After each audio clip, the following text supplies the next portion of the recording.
Alors, très chers amis sportifs, je vous retrouve là, juste contrairement à mes habitudes, juste avant la rencontre qui va opposer la France à l'équipe du Maroc. Il est 12 heures, ce sera à 15 heures, donc dans 3 heures de temps, nous allons vivre cette rencontre. Mais juste avant ce match, écoutez la déclaration du ministre des Sports marocain qui dit ceci. Le Maroc représente le Maroc, pas l'Afrique. Alors, il a ajouté que le Maroc va défendre ses propres intérêts que les intérêts du continent. Alors, cette déclaration a été largement relayée dans les médias et dans les réseaux sociaux. Moi, je vais donner mon avis en tant que psychologue sportif, en tant que préparateur mental. Déjà, il faudrait dire qu'on est partagé là entre l'idéal panafricain et l'intérêt national. Intérêt national parce que, et c'est à ce niveau qu'il faudrait être d'accord, que je suis d'accord avec le Maroc, parce qu'il faudrait reconnaître que le Maroc a investi largement dans les infrastructures, dans sa professionnalisation, dans tout ce qui va en fait avec la professionnalisation du sport. Le Maroc a fait des choses différemment de beaucoup d'autres pays, de beaucoup d'autres pays africains. Et quand les joueurs vont sur le terrain, et ça paraît simpliste, etc., mais c'est vrai, quand ils chantent l'hymne national, c'est d'abord l'hymne national marocain. Donc dans ce sens, on s'est dit qu'on est tenté de croire à ce ou alors de leur donner raison. Ben, d'un autre côté maintenant, il faudrait reconnaître que en tant qu'Africain, quelqu'un qui pense pour l'Afrique, et la plupart des Africains le sont, ils se disent panafricanistes, on ne devrait pas oublier le côté solidarité de l'Afrique. Alors, beaucoup de pays ont bénéficié du soutien de l'Afrique quand ils se sont qualifiés. On a eu le cas du Cameroun qui a célébré le Sénégal, c'était en 2002. En 2010, on a les Ghanéens qui ont été célébrés. En 2022, le Maroc lui-même a eu le soutien de l'Afrique au dernier mondial. Bien avant cela, en 1990, le Cameroun avait bénéficié du soutien de toute l'Afrique. Le Cameroun qui, à ce moment-là, était la toute première équipe africaine à se qualifier pour les quarts de finale. Donc, il y a toujours cette importance de savoir qu'on est africain et qu'on est en train d'avancer le football africain. Et souvenez-vous que pendant longtemps, on a parlé de ce qu'on appelle la sous-estimation du football africain. Alors, quand un pays africain avance, c'est tout le continent qui le supporte et pour qu'il avance.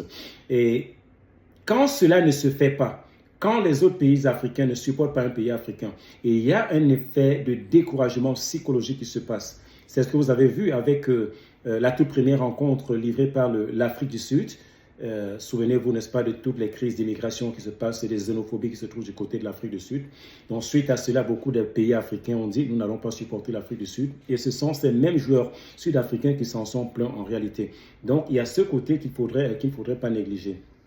Mais d'un autre côté, il faudrait également reconnaître qu'il y a des effets psychologiques considérables, vous comprenez bien, pour toute une nation en réalité. Alors, lorsqu'une équipe se sent soutenue par toutes les autres, vous comprenez bien, cela renforce son identité collective. Le fait d'aller, de savoir que tout le continent est devant nous. C'est des effets de motivation supplémentaires. C'est l'identité du groupe, l'identité collective qui est renforcée. Et dans le sens inverse, quand on n'est pas soutenu par nos co-continentaux, ce qui se passe, c'est qu'on est découragé. Et on s'exprime tel que je vous le disais tout à l'heure avec l'équipe sud-africaine qui, après le match, son premier match, s'était rendu compte justement qu'elle n'avait pas eu le soutien des autres pays africains. Elle s'en est plainte.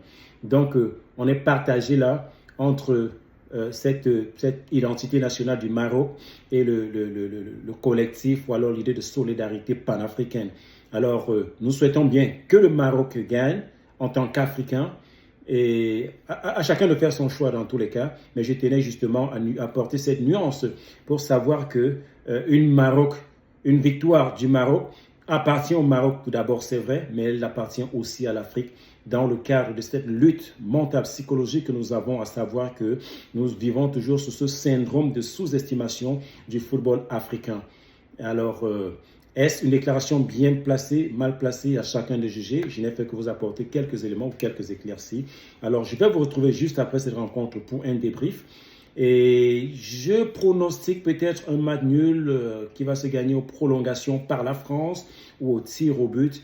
mais avec le système d'arbitrage et les différents scandales de cette Coupe du Monde, on ne sait vraiment pas de quel côté ça pourrait aller. Mais logiquement, enfin la prédiction que j'ai donnée, c'est en tenant compte de ces scandales-là. Mais je pense que si tout va normalement, le Maroc devrait éliminer l'équipe française. S'il n'y a pas de jeu de derrière, s'il n'y a pas d'autres scandales comme tout ce qu'on a vécu jusqu'à présent, des petites combines, le Maroc devrait éliminer la France.